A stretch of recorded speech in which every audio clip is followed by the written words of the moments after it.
How's it going? Good evening, everyone. Thank you so much for joining me once again in Trad Queen's Story Hour. I am delighted to be joined by a fantastic Florida man himself, Dave Reaboi. Dave, how are you doing? What have you been up to? I'm great. I'm braving the thunderstorms of South Florida as we speak. I heard the weather was crazy down there. I hope you guys are holding up okay. What have you been working on lately? I'm I'm getting into trouble on Twitter. Oh, nice. How's that going? It seems like look, I mean, it's really good. I've been trying to think through kind of what my best use is when it comes to this thing. I mean, probably not in terms of in terms of making money, but like just my best use for the fight that I think we're in. I guess the last couple of months, I've realized that it is helping people understand national security better. And with the 2024 campaign kind of underway before it really has even started, you have people throwing around all kinds of nonsense terms and lies and just ridiculous, garbage. And I think that it behooves people who, luckily for me, I have an audience of some kind and people who will listen, to try to tell them what I think is actually going on and not to lie to them and not to propagandize them. And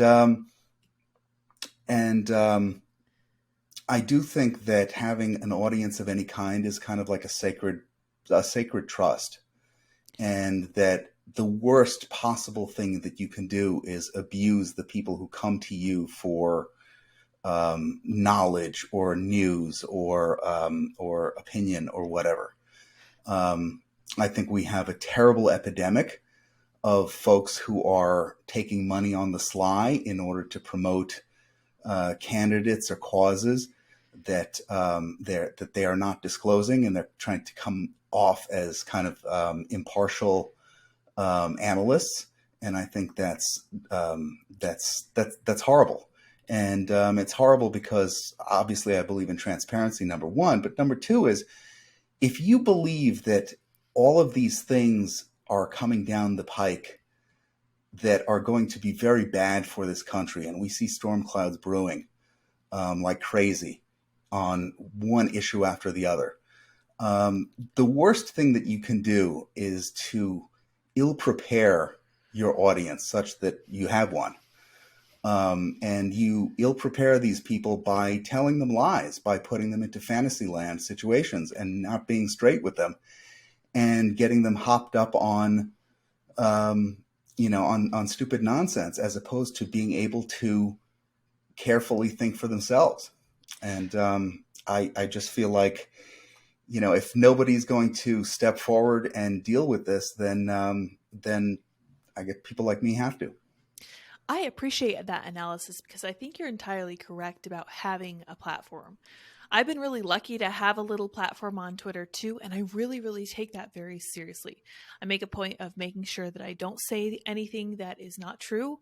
I really try not to say stuff that's super inflammatory. There are topics that sometimes I will turn off comments because I have seen the same old arguments play out again and again. And I'm pretty sure we're talking about the same topic here, but I am very concerned about some of the infighting on the right. And I know this is what you're seeing too. I'm planning to grow my family. We're really excited for the opportunity to do that going forward. And for that reason, I'm really concerned about the quality of our candidates going into 2024. There are people who still think we're in 2016. And as much as I wish that was true, even though that was a very strange time, we're not. We're 8 years out, and I think that we need to kind of reevaluate where we are and figure out the best approach. So I too have kind of been tweaking my approach to this. I've just been kind of trying to show people and ask questions. I posted a screenshot, basically, of a Daily Mail article talking about how Donald Trump Jr. was saying that people should walk back their boycott of Budweiser. And I said, what do you guys think about this? I didn't say one way or the other. I didn't say this was good or bad. I just said, do you think this is the right thing to do, basically? And people said no. And I was like, yeah, if I'd come at this and been like, well, this is crazy, he's saying the wrong thing, whatever, they'd have been like, no, you're wrong. We immediately shift into tribal gear, right? But if you ask people, what do you think about this? It seems to come off a little better. And I'm not trying to alienate people on the right, right? We really don't want a fractured right wing. I don't anyway. And I'm sure that you don't either.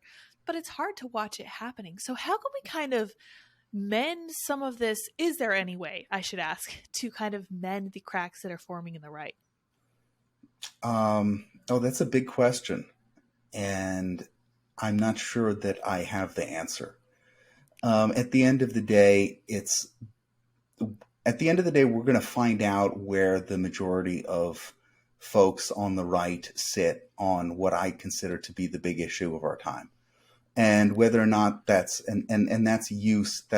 smart, strategic use of state power to achieve our ends. Right. That's right. it. And we will see. I mean, I think the 2024 campaign will let us know if people want that or they want something else. And, the old consulting adage comes back to me all the time, which is that you can't want it more than the client does. Interesting. I like that. Yeah. And because how many times do you have a client that wants to do something that you think is completely counterproductive? And will wind up, they'll wind up losing their shirt or worse, in jail or whatever. Right. And you say, no, you can't do this. And at the end of the day, they are the client. They get what they want. They get what they want by hook or by crook. And if they get rid of you, they'll get someone else who will do that for them. And, okay.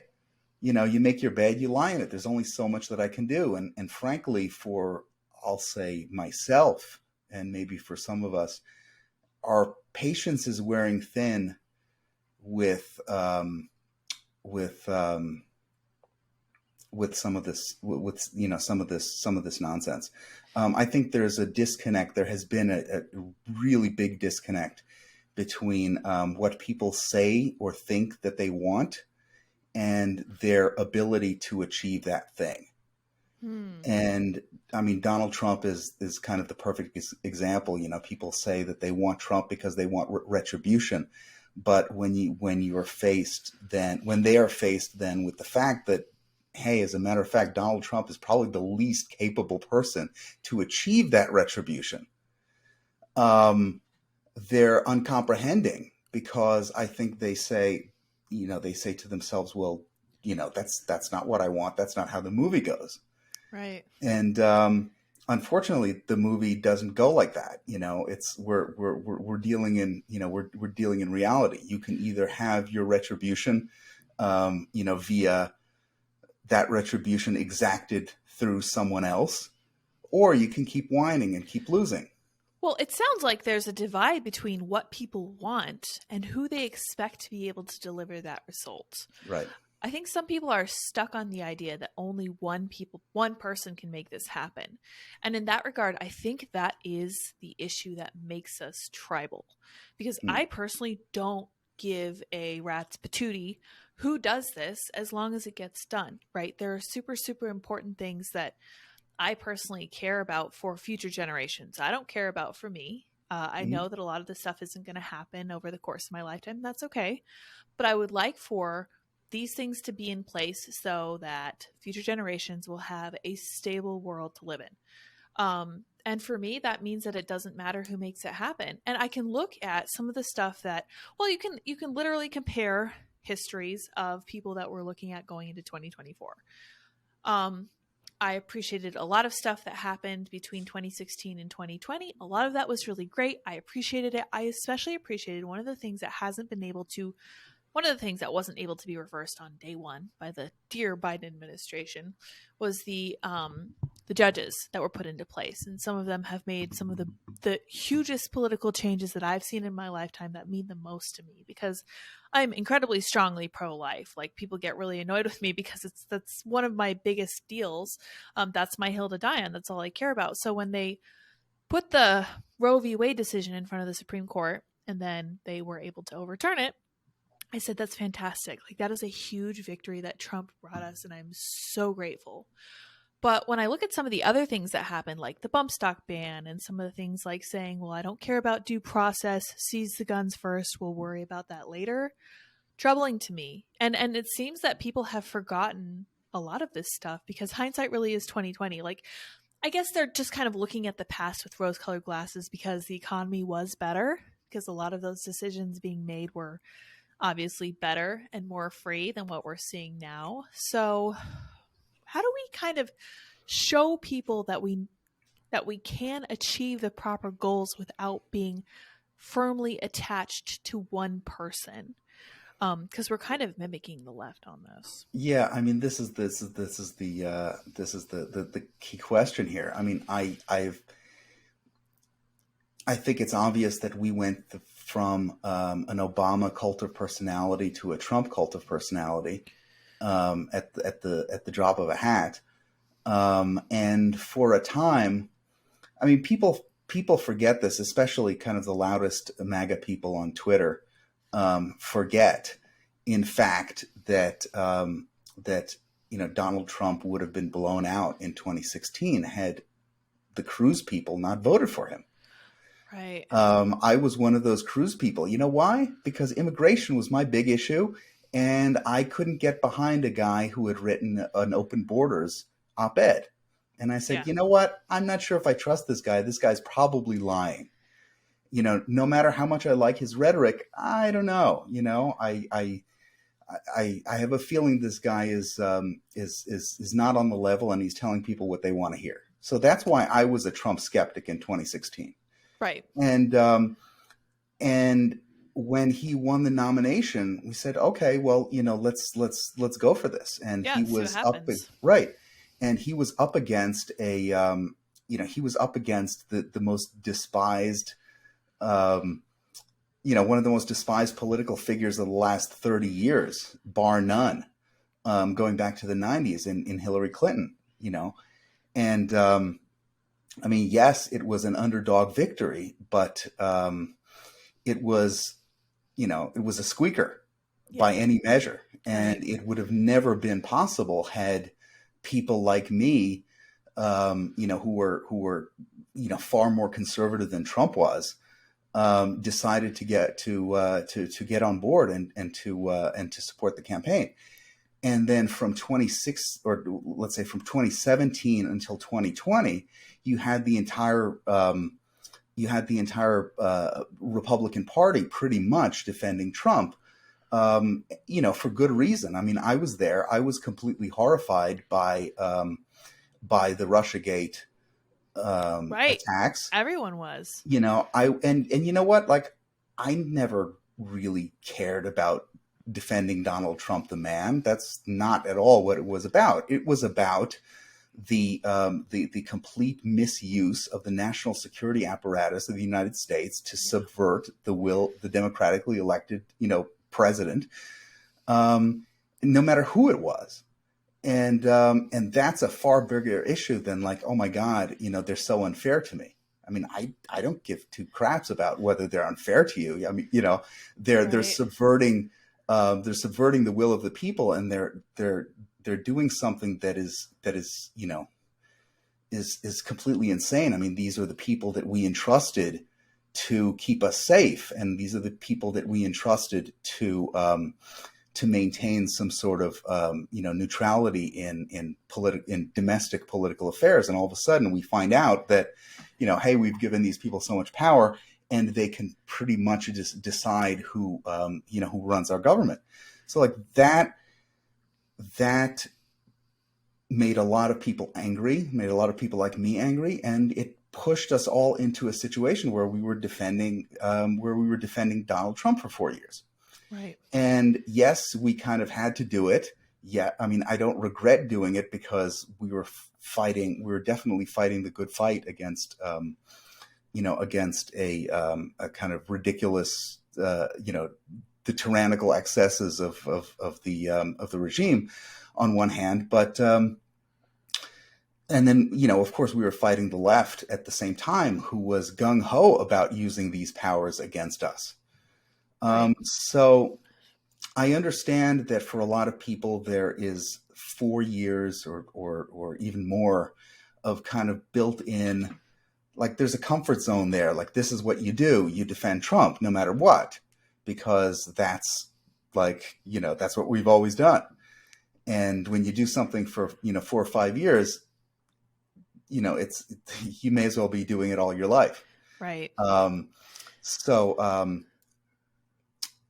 think for a lot of people that history kind of obscures the big question, which is, okay, who then is best positioned to really take the fight to the left in 2024? Because those are two separate questions that get confused in the mind of a lot of people, just because they're used to a very comforting particular script that they've had kind of playing over and over for a long time. Right. So I think that is the kind of major issue, and we'll see what happens. Well, that's a good point I hadn't considered. People did kind of get into a rut, and I feel it in myself too, because there was a time when I was just like, oh, we're just going to kind of reflexively defend Trump, because anything they're throwing at him, they will 100% turn around and throw at any Republican nominee, right? They'll throw it at us. They'll use it to try to, override our votes. They'll try to undercut everything that we believe. And we know this is true. But at the same time, if you are a person of principle, you recognize that you are fighting for not Donald Trump, but for these principles that were being applied to him. One of the things I've consistently said is that Donald Trump isn't necessarily at the cause of a lot of these problems. He simply exposed them for what they were. And for that, I do appreciate his administration hugely. I know it wasn't easy. It certainly wasn't a walk in the park.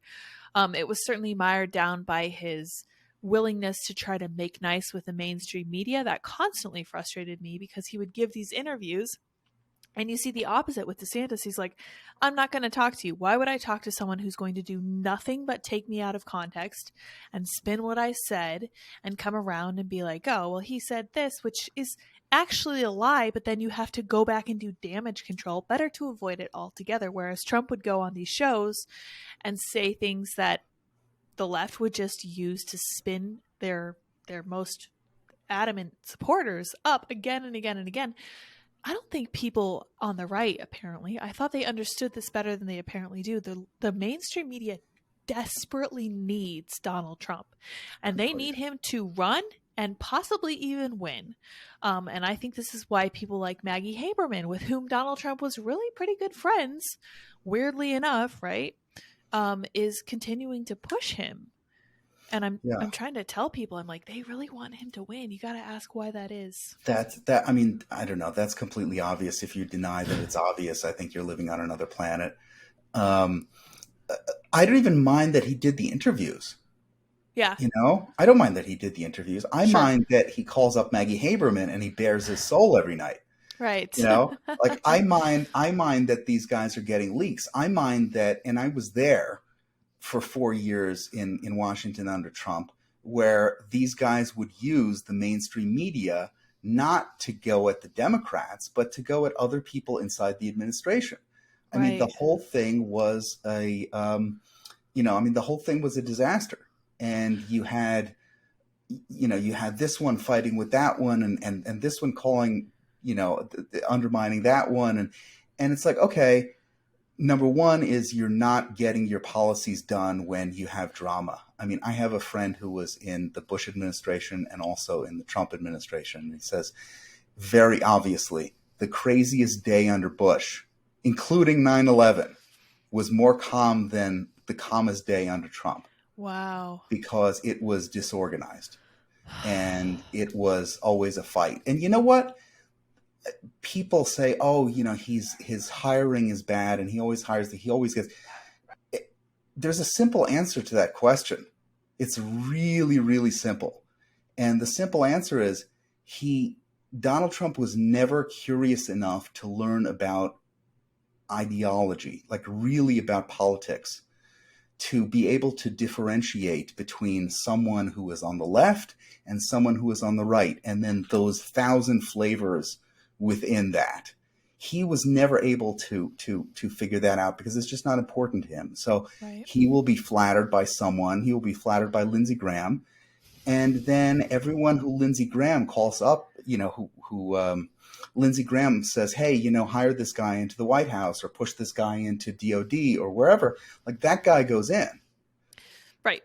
And then you wonder why, Vindman. I mean, we had another thing that I was kind of intimately involved in during 2017, 2018, which was the fact that the executive branch, the budget for the National Security Council was far too low. I mean, it was fine for an Obama administration or something like that, but it was far too low for the Trump administration, because what that means is that he could not hire people who were on side. And okay, so he may not agree. He may not, have the wherewithal to decide who's kind of appropriately on side for his administration. Okay, so then you have someone else who you delegate, who you trust to do that, and make sure everyone is squared away and all on the same team. Well, he didn't even have the option to do that, because with a very limited budget, you're stuck being able to hire. You've got budget for let's say 10 people. Like, okay, the rest of the people then are going to be, or the rest of the staff is going to be made up from detailees who are coming, who are already in the system, who are already being paid by DOD and here and there, or by congressional offices or whatever. And these people, talk about deep state. Some of them were actually great. Some of them who wanted to be there, who some of them who I know and work with, who were actually, on side and fought really hard to get in there. They were great, but then there are other folks like the Vindmans who just showed up. I mean, there was no reason for Fiona Hill, for example, to be hired by the Trump administration. You can go on and on and on, ad nauseum as this goes. And a lot of that had to do with something really basic, which is that there was just no budget to hire people that he wanted. And he never said, hey, you know what? I'm going to go to Congress and I'm going to demand that the next, bill that they pass over something is going to have this inserted so I can get a budget in there. That's so interesting to me, because what you're talking about when he says like making nice and admiring and respecting someone who's kind to him in return, like Lindsey Graham, speaks to me of a business acumen, which is where you go in and you make connections, because it's not about what you know, it's about who you know. I completely understand that, completely respect that. That certainly has its place in, the business world.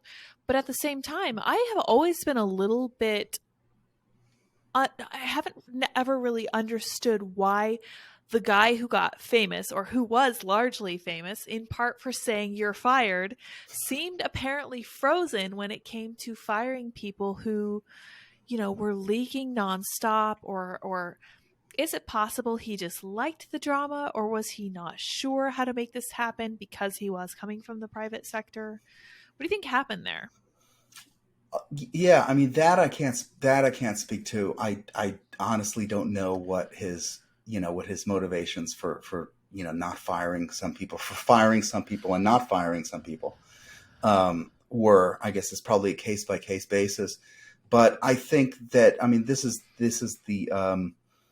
is what happens when you get someone who has no political background, who comes from the world of business. They always assume, and this is like not even bashing Trump, but like, they assume that there's an axis of, professional and to unprofessional, like, you're competent or you're not competent. Okay, there's actually one more axis on that chart, which is, are you on side or are you not on side? So what you want is, you want competent on side. Right. You don't want uncompetent on side. Right. So So I think what happened, and I was saying this like exact thing from 2017 on, which is like, you have to, you can't just go in there and say like, okay, this person seems competent. They're good to go, because politics is different. This isn't a matter of making widgets. This is a matter of like, are widgets good? Right. There are things, there are value judgments at play in kind of all of these things. And this was always the danger in electing someone who was kind of from the business world and not from politics. I mean, people say, oh, we want an outsider, and they don't know what that means. Yeah. They have no idea what that means. I completely understand wanting an outsider, because you look at Washington and it's like, these people are corrupt as the day is long. Like, at a certain point, it feels like we don't even care if it matters if they know what they're doing anymore, because we're just like, right. There's too many of them. They've been there for too long. We need term limits. We need them out. We need somebody new, somebody different. Like, I think that in 2016, people were really ready to just pull the rug out from under all of it and see what happened. Which I completely understand. At the end of the day, I sympathize, because my family has always been limited government, like constantly. Like, my parents were always talking about the various ways that more government was never a positive thing, that more bureaucracy was basically universally bad. And they're saying, well, this, and this, these different industries are all super expensive not because, companies are greedy, but because the government is involved in one way or the other. And one of the things we learned during homeschooling in economics, we were reading Henry Hazlitt, which is Economics in One Lesson. Right. And one of the things, it's a great book. It's a really short, recommend it to everyone, honestly. Really short, easy to read, lots of fun to read, honestly, even if you have zero background in economics. I was shocked to learn, and I'm not even sure if it still applies in this modern techie day and age, but it's true that a monopoly will come about when, pretty much if and only if, the government is involved and restricting competition. So I understand why people were so interested in bringing someone in from the outside world. Washington does not look good. It doesn't look healthy. They don't pass things that are in our best interest. No, but if your AC is broken, do you bring in an outsider, or do you bring in an expert? Yeah. You have to bring in an expert. You do. And you that means you have to kind of take the good with the bad, right? So you have to take somebody who knows how to deal politically. And yes, that means talking to people that you don't necessarily like. And that's something that Trump was actually really good at. Trump went and talked to North Korea, which is something I never thought I'd see happen. He actually, I felt, was very, very good with foreign policy, because other world leaders really had no idea what he was going to do, which honestly is an incredibly powerful tool when it comes to foreign diplomacy. You need people to kind of not be sure what you are or aren't willing to do, so that they're always kind of treating you with deference, trying to not make you mad, all this other stuff. So I appreciated his foreign policy probably a lot more than his ridiculous talk about guns. Clearly a New Yorker, clearly a 90s Democrat. And I certainly have a lot more respect for 90s Democrats than I do for modern leftists. But at the same time, if that's what you vote for, you should know that's what you're going to get. Right. So I'm trying to think, is there a way that we win with Trump in 2024? You don't think so?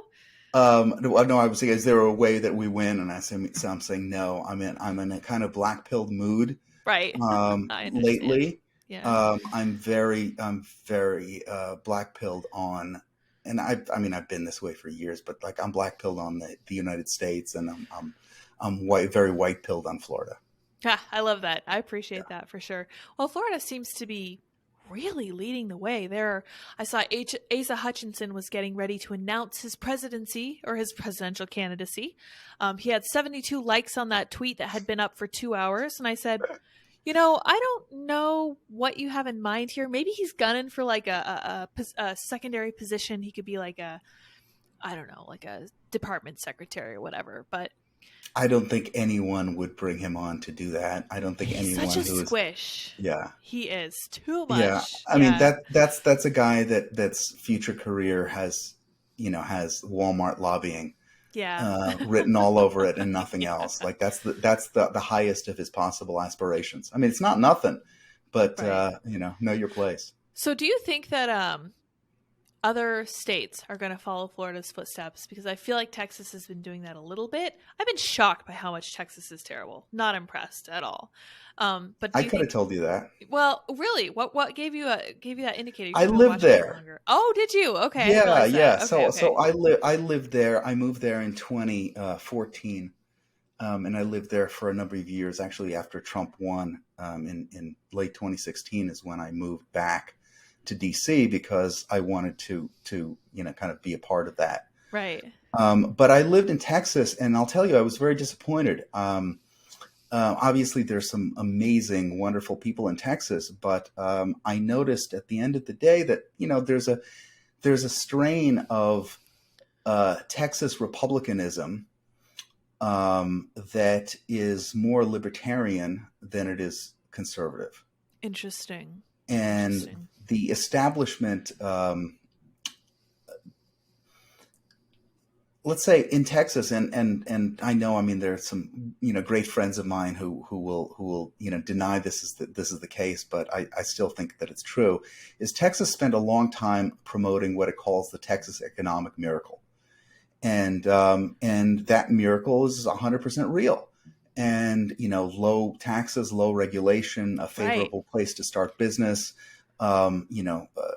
just everything economically that you would want in a state, and they aggressively hyped it to places like California and other places in the United States that were blue states or blue cities, and they said, "Hey, come to Texas. You can basically move to Austin. Austin is not that far from Austin is not all that much different than places in Los Angeles or San Francisco. That is true. You'll be able to, to get along there and be as kind of left and wild as you want to be, but also take advantage of the economic benefits of Texas. So this is okay for a little bit, but after a while it starts to wear thin, because very quickly you have these blue areas, these suburbs that go really blue. A lot of these places, I mean, Williamson County outside of Austin used to be red as anything. And now it's deep purple, if not blue. And you have this happening all throughout Texas is, hey, you bring Silicon Valley into Texas. What do you think is going to happen? Right. And I understand the temptation of, I understand why they did that, but what it reveals is it reveals a tremendous lack of understanding, I think, for the delicate balance of a society at the end of the day. This is not this is a home for people. It is not a receptacle for, the nations or the world's, random people to come and make a buck. Right. It is a place with a culture. It is a place with a politics, and that's what it is. And it's very interesting that one of the things that I give a lot of credit to Donald Trump about, actually, is when he started talking about the immigration issue.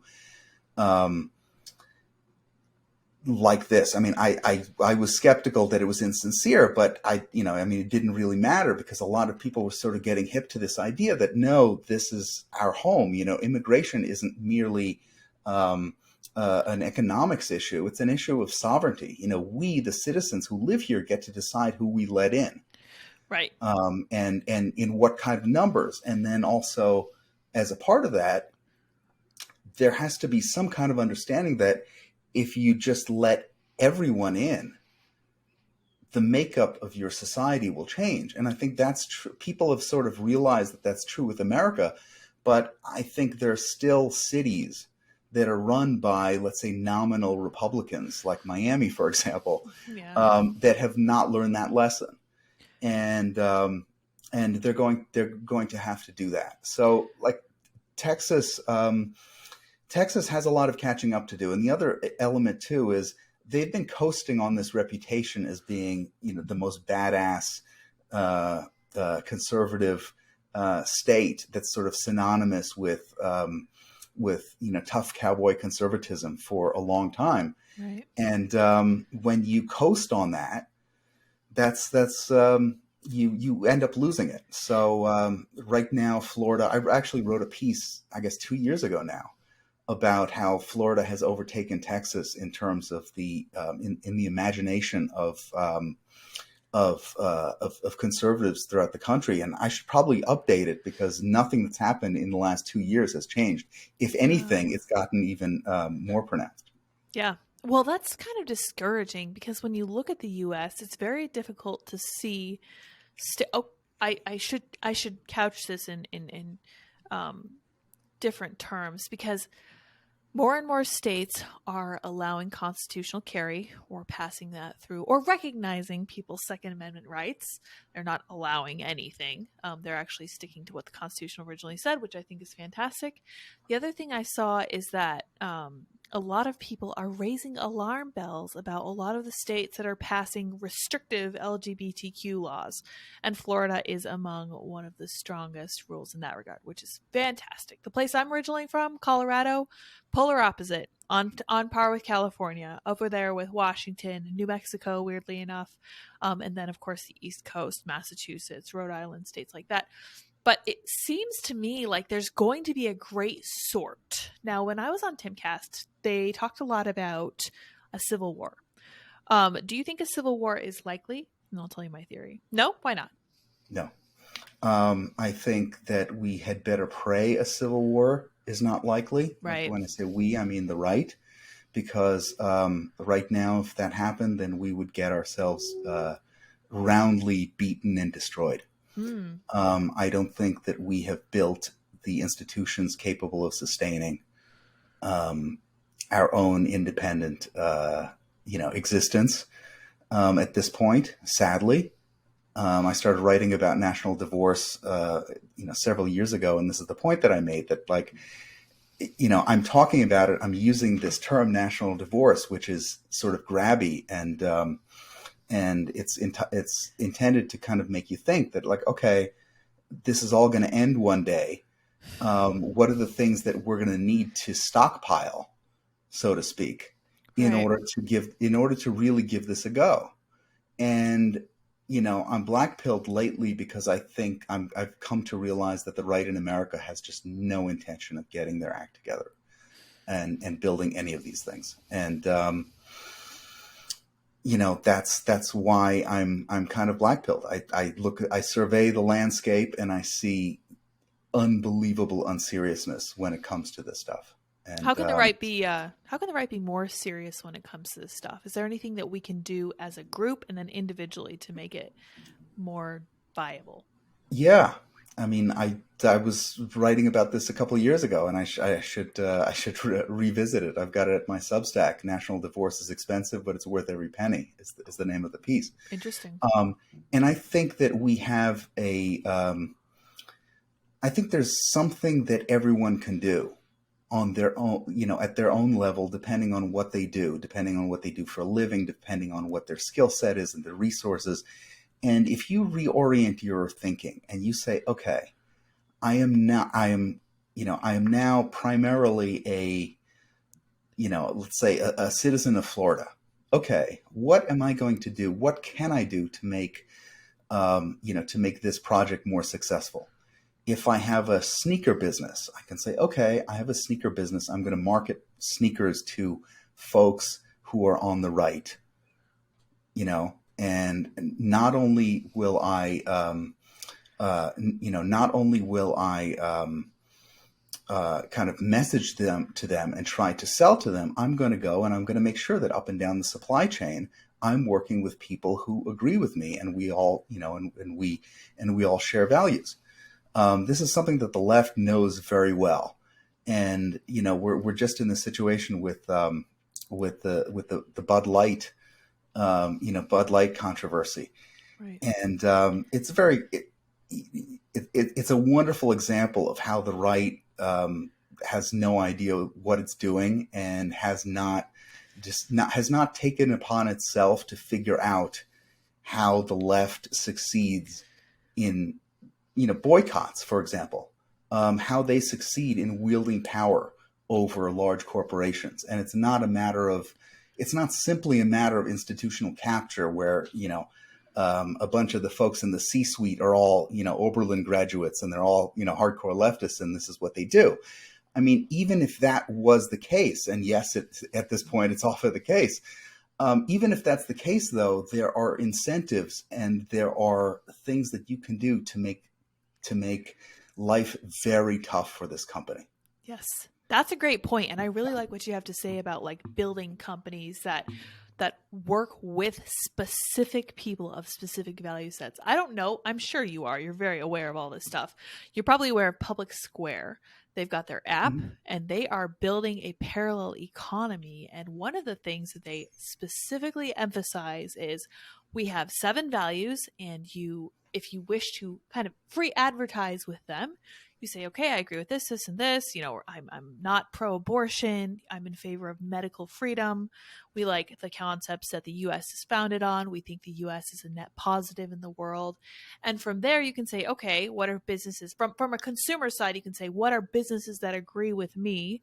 I'm gonna frequent those places, and then those companies also have a way to advertise to people who think like them. And I think this is a very important piece of the puzzle. Now, for the left, it is easier for them to work specifically and exclusively with like suppliers who agree with them, right? Because the left does have such capture. They've done the work. Right. No, they've done the work to make sure that up and down the supply chain, for example, everybody is squared away. That's why they will be able, that's the mechanism through which they exert power. Right. Right. Well, do you think there's any way the right can kind of get some of that from them? Can we kind of build a different economy that we work in? Yes. Okay, I mean, perfect. that's what we need to do. That's what needs to happen. Obviously it's not within, people say, well, why don't you do it? I'm like, well, I'm not the guy who does that thing. We all have different backgrounds and skill sets and whatever. But hopefully we have enough people who can do a variety of these things. And really at the end of the day, it's about thinking differently, right? It's about saying, okay, this is something that I want to prioritize because in the future we need to have a company that's not going to cancel us if we say X, Y, and Z. Right.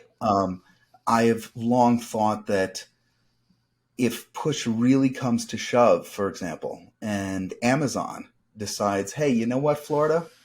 I don't like what you're doing here. I'm going to shut down all Amazon deliveries to Florida. It would take a hit. Amazon could exist without Florida, but I'm not sure if Florida could exist without Amazon. That's a great point. Yeah, you're right. Yeah. It is so important to build this parallel stuff. And full disclosure, my husband does work with Public Square, and I think it's fantastic. Part of the reason he works there is because we truly believe that this is the way to keep the U.S. from splitting along the seams like we have been leaning toward doing. It's actually a huge white pill. It's actually a huge white pill to see so many people engaging with like Public Square and saying, okay, well, I don't like all the wokeness. I was talking to my siblings. I was talking to my sibling group chat the other day about how people in general, parents especially, don't like all of this crazy left-wing conversation that's going on in their kids' school.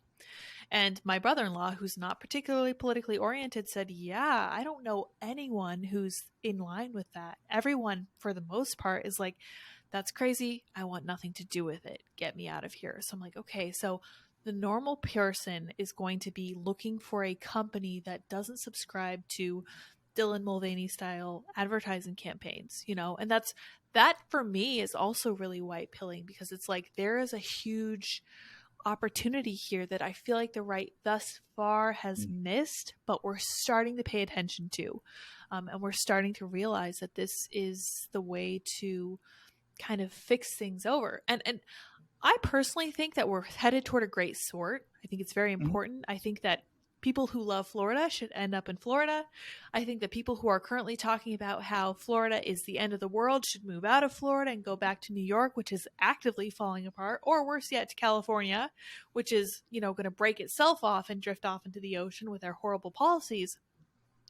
But I think that the people who don't like these policies are ideological enough to want to say, no, I'm not going to be here. I'm not going to put up with this. I'm not going to fund it. They'll probably move to purple states so that they can turn them more blue, because at the end of the day, what I saw in Colorado was that Californians moved to Colorado because they hated California. And then the first thing they did when they got there was vote for California policies, because they made no link between what they checked on the ballot and what happened to their state, or they didn't care. They literally didn't care. They're just like, okay, well, this state's great. It's beautiful. Everyone's pretty fit, but it could be more like California in the good ways. Of course, only in the good ways. We won't try and vote for any of that bad stuff we had in California. But that obviously is just a huge amount of copium for them. But I think that's probably what's likely to happen. I think the only way to make the Great Sort effective is to have leaders and governors who are willing to do things like pass significant legislation that makes lefties uncomfortable. Yes. And they're not going to like that. But I will tell you right now that I am not comfortable with what's going on in California. I don't like what's going on in Washington, and I wouldn't move to Colorado at this point in time either. And it's sad to say, but I think that should hopefully give you a little bit of hope for the future, because I think that it's going to be a natural shakeout. I don't think it's going to be violent. I think we're going to disagree on everything, and we're going to go find people who think more like we do. And I think that's okay. I think that's a positive, and will ultimately help everyone. Now, I might not be thinking of everything. Let me know. You can poke holes in my theory now, but that's really what I'm hoping will happen. And it seems like the brightest way forward. Know what I'm saying? Yeah, look, I mean, I think that at the end of the day, that's the way forward. Another word for, a kind of less radical version of this would be, or like a, less scary version of this would be, radical federalism. Right. That, some of my friends say, but we know the left will not let us, we know the left will not let us alone. I mean, let us alone is the Florida.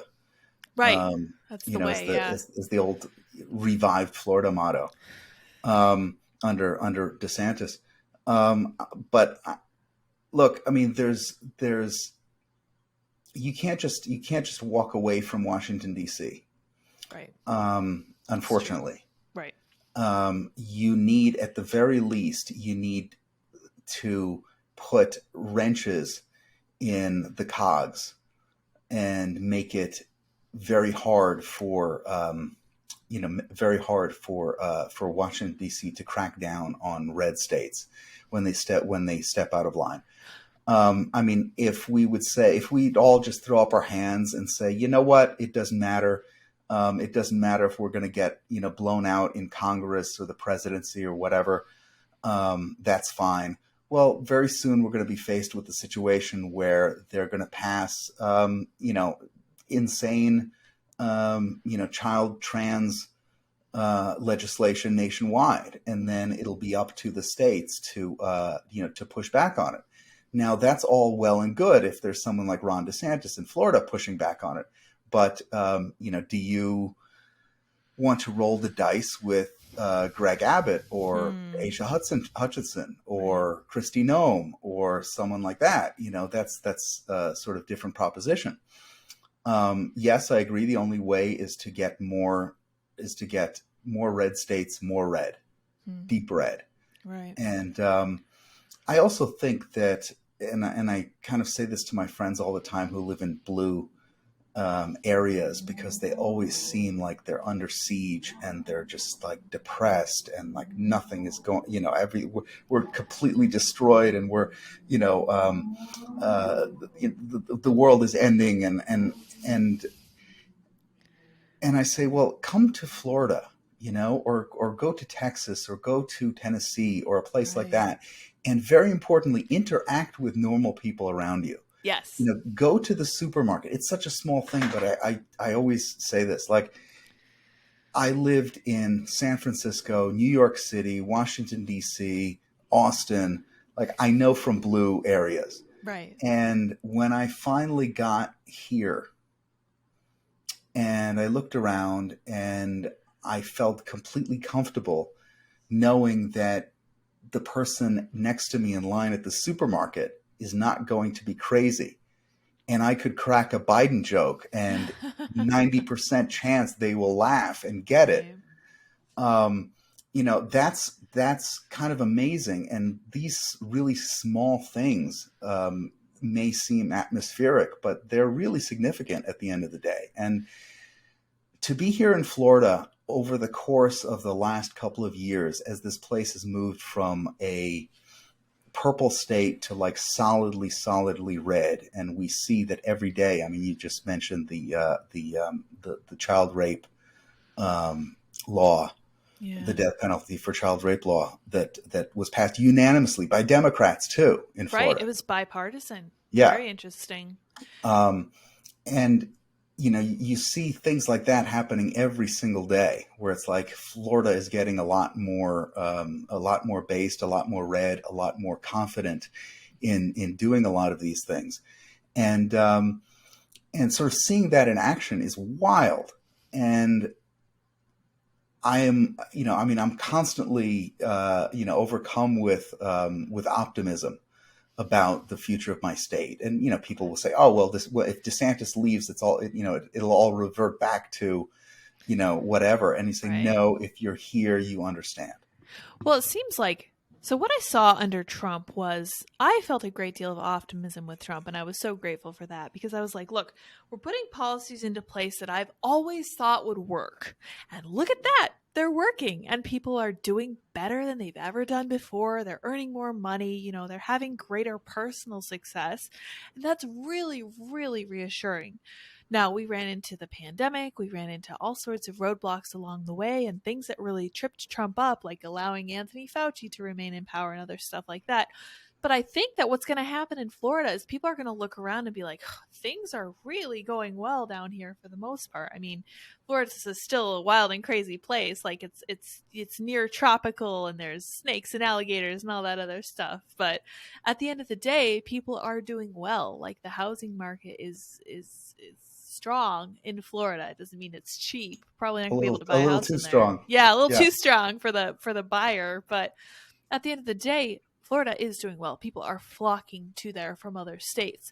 And I think Floridans are going to, once, DeSantis' time is up, they're going to look around and be like, okay, so do we want to be like Texas? Do we want a squish governor, or do we want more of what we've had for the last, 6 or however many years? I constantly think about how very, very close they were to having Andrew Gillum for governor. And that really just makes me double down in my efforts to get people who are strong in office. And it should be much closer than however much he won by 0.4% when he was first elected, because that was a wild ride. And I'm just so grateful that the people in Florida got better than Andrew Gillum, because they certainly deserved better. And now what they've done, like they've really seemed to kind of have come around to a lot of the ideas that DeSantis is pushing. So I think as we're kind of wrapping this up, I want to leave it on a positive note. So one of the things I've been seeing, in Tennessee, is that the governor of Tennessee seems to be kind of starting to maybe think about tentatively starting to take a page out of DeSantis's book. Do you see stuff like that happening down the road? Do you think that's a possibility? I certainly hope so. I really hope so. I think that, look, I mean, I never understood why so many Republican governors were as timid as they were, for example, through COVID, right. Or let's say through post-COVID. I know that a lot of them didn't have the balls to do what DeSantis did, and face the insane criticism. I mean, they said that he was like stacking up dead bodies of old people in the Everglades. I mean, they literally said that. They called him every name in the book. I mean, there was a lunatic who raised millions of dollars in order to dress himself up as the Grim Reaper, right? Yeah, I remember and that walk guy. around. Yeah. I mean, this is like, people forget all of a sudden because the governor's position on COVID was totally vindicated. They forget how crazy it was there for a while. Yeah. So like I understand why a lot of them didn't jump in that case, but subsequent to that, I don't understand why they're not following his lead. I mean, I guess maybe some of it at this point has to do with pride. I'm sure that people like Greg Abbott are hot under the collar about the fact that if Ron DeSantis ran for governor of Texas, he would beat him, pretty handily. So there's a bit of that, of that kind of jealousy going on. But yeah, I mean, I don't understand. Though also every state is different, right? Like, so you've got, you've got not Arkansas. Where's Hutchinson from? I think he is. No, Arkansas? no. I think I want to say Alabama, but I'm not even sure. I can't remember. He's just no one. He's nothing, unimportant. So there was the chart that came out the other day that I thought was really fascinating about Republican legislatures and how conservative they are in different states. Let's say, and they had their like ACU, American Conservative Union rating, right, throughout throughout all these red states.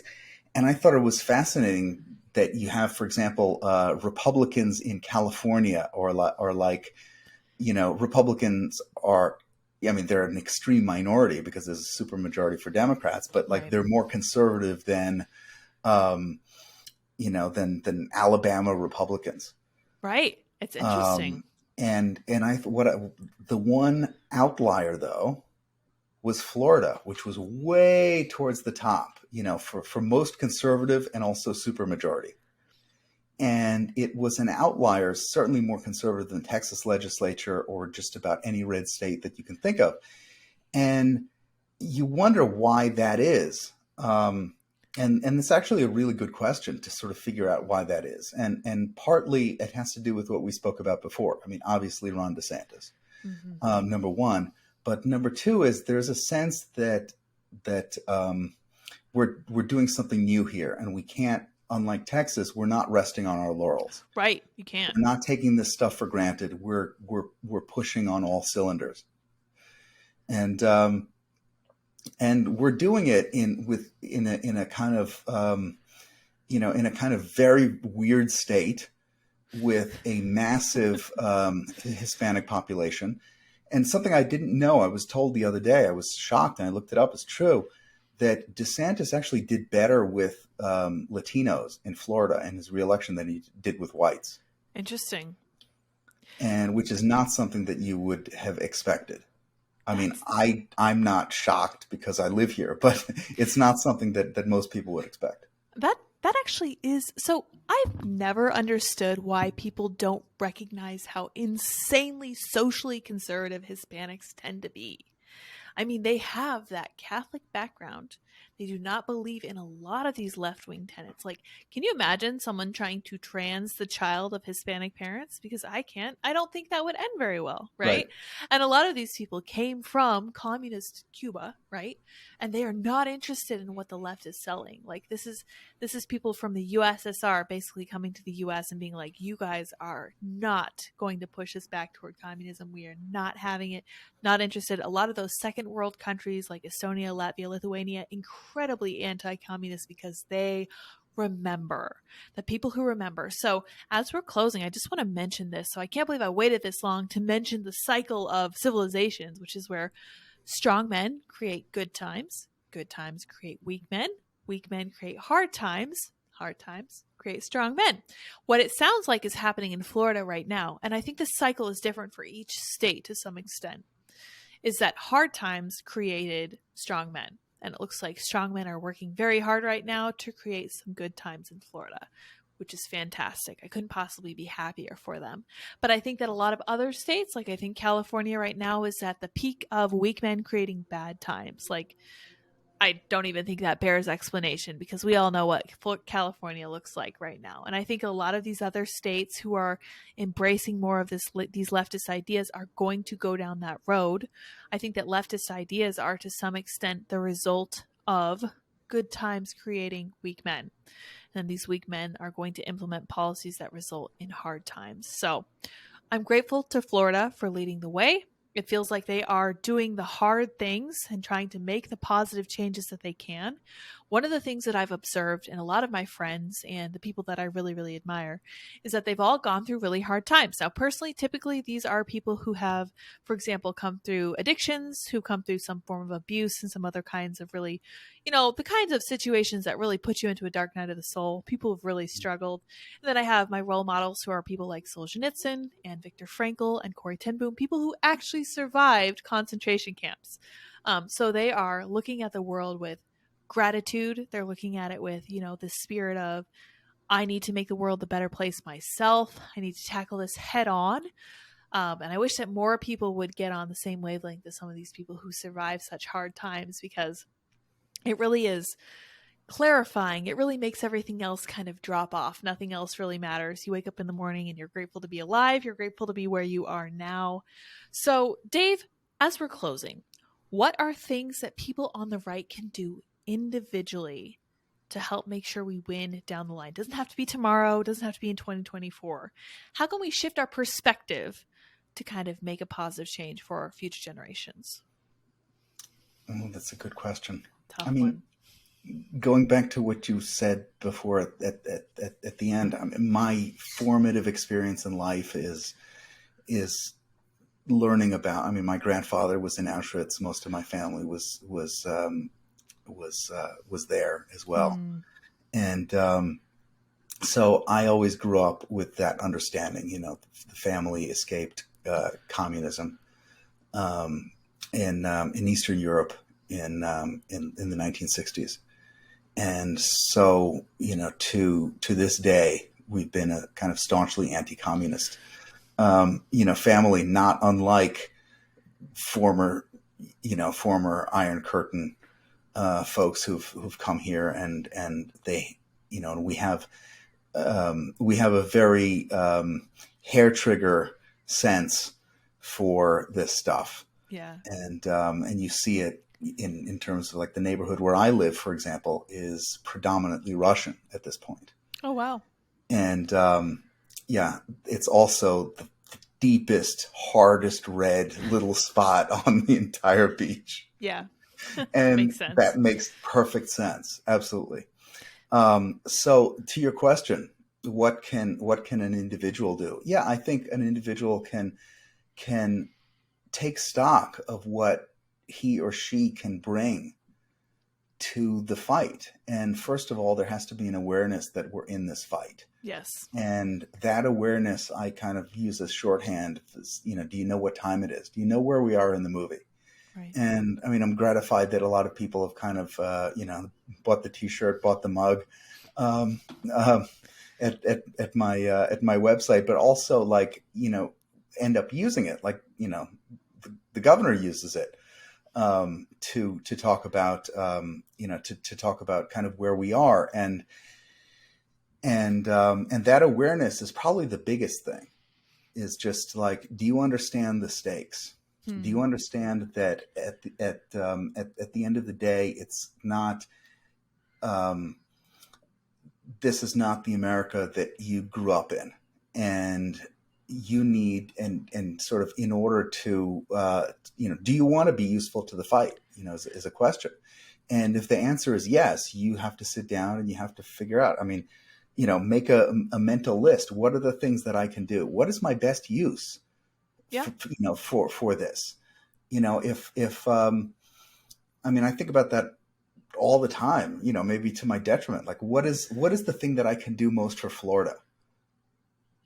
What today, or with my career, or just for fun, or whatever, because I really care about this place, and I care about the people here, and I want I want this place to do well. I think we have gotten into this place too where we think that internet social media activism is a replacement for kind of doing the hard work of organizing. This is a whole different topic.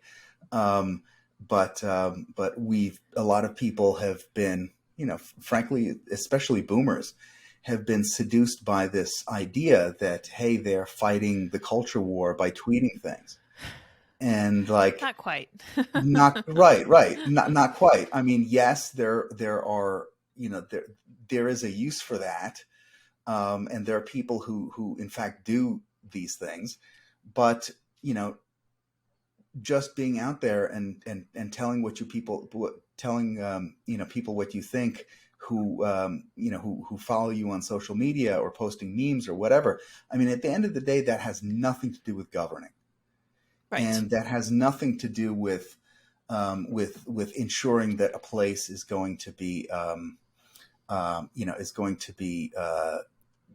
habitable or inhabitable for the long run. I mean, if you've got kids, join a local, join a PTA, run for the school board, do all these things. I mean, these are tangible things. I wish people would be more familiar with, going back to like Alinsky, I wish people would be more familiar with how these guys operated and how they actually got what they would want by pushing different levers of power, and doing it smartly, right?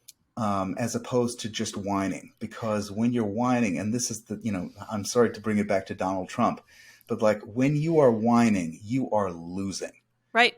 And you are advertising that it feels, I guess it feels comfortable to talk about how everyone hates you and everyone's being so unfair to you. But at the end, what are you doing? You're advertising that you are losing. Right. And you see the difference between Ron DeSantis and Donald Trump very clearly in terms of how the press covers them. Yeah. And you saw that, and you saw this during Trump's administration. The kind of few times when he'd win on something, that's when the media said, "Oh my God, he's a fascist. We're scared." Blah blah blah blah. When he's losing, it's like that's when they pick at, that's when they call him a loser. Mm. And that's what happens. And at the end of the day, you want them to scream fascism. You want them to scream, bloody murder. I mean, we just saw, I saw on Twitter, people were like, oh my God, they're going to round up and execute all LGBTQ plus people in Florida. Now, that's crazy. And I know that that's crazy, but honestly, I don't even mind that they think that. Right. If they earnestly think that, and it will keep them from visiting and living in Florida, I'm totally cool with that. Right. But those are the kinds of stories that indicate that you are actually winning this thing. That is a great message to leave on. I think it's a good point too, that if you're not winning, you will be whining, and whining can preclude winning. So we don't want to do that. So we should stay focused on what is positive, what we can do for the voters if we are running for office, and what our leaders will do for us, because at the end of the day, we do not owe anyone our allegiance. This has been my go-to over the course of this silly infighting from the right. I hate to see it. It makes me really upset because I would love for us to win. And I do not want us to whine or to be focused on our own ego. So Dave, thank you so much for joining me. Where can people find you on the internet? Always a pleasure. Go to find me on Twitter, and then also on Substack. Yeah, very cool. Reaboi, Dave Reaboi. Mm-hmm. Very, very good guest. Wonderful. Thank you so much for your time. We will see you next pleasure. Time. Thank you. And to my audience, I'll see you next time as well. Until then.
How's it going?